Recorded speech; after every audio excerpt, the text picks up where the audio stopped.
पढ़ते तो मुसलमानों के बच्चे स्कूल में नहीं पढ़ते। किसी को अगर हुकूमत के जुल्म का शिकार होना पड़ता है तो मुसलमान होता है। आप कान खोल कर सुन लो, मुसलमानों की सियासी लीडरशिप बनेगी इंशाअल्लाह ताला। ये संविधान मुझे इस बात की इजाजत देता है। अब अबू आसिम साहब और अखिलेश यादव जानते हैं कि जिस दिन मुस्लिम अक़लियत की सियासी लीडरशिप बनेगी, इनकी दुकान खत्म हो जाएगी। तुम्हारी दुकान बंद करेंगे।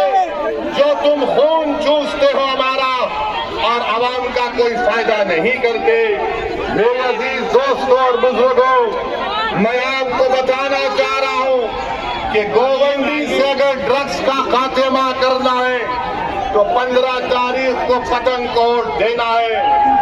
अगर गोवंडी शिवाजी नगर मनखूर के घरों को बचाना है स्लम रीडेवलपमेंट के नाम पर, तो पतंग के निशान पर आपको बटन दबाना पड़ेगा।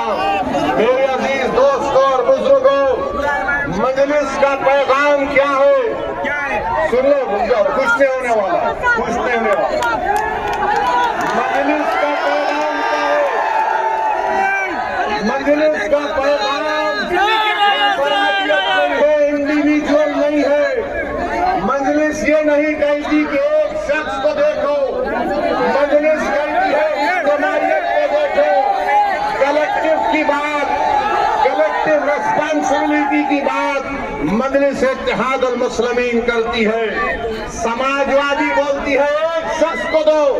मैं क्या चाहता हूं कि मजलिस के प्लेटफॉर्म पर एक नहीं बल्कि 100 की तादाद में आपके दुआ और वोटों से जमीनी सतह से आपका लीडर पैदा हो जाए। ये काम में आपको ताउन करना है मेरे भाई।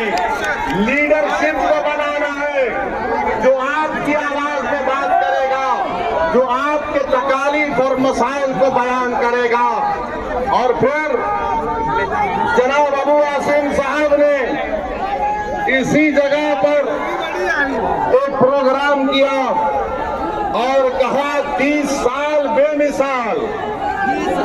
कहा था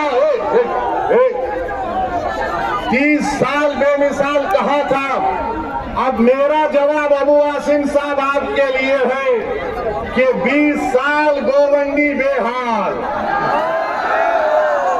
जुर्म की रात लंबी, गुर्बत, तंगी और कचरे के पहाड़, ये अबू आसिम का कमाल। 30 साल बेमिसाल। कभी भाई सुनिए, कभी चलकर फिरते भी आप, कभी आंख से देखते यहाँ की बदहाली को, कभी तुमने देवनार के डंपिंग ग्राउंड के बारे में बात की, कभी ड्रग्स के मसले पर तुमने देखा कि कैसे हल किया जाए।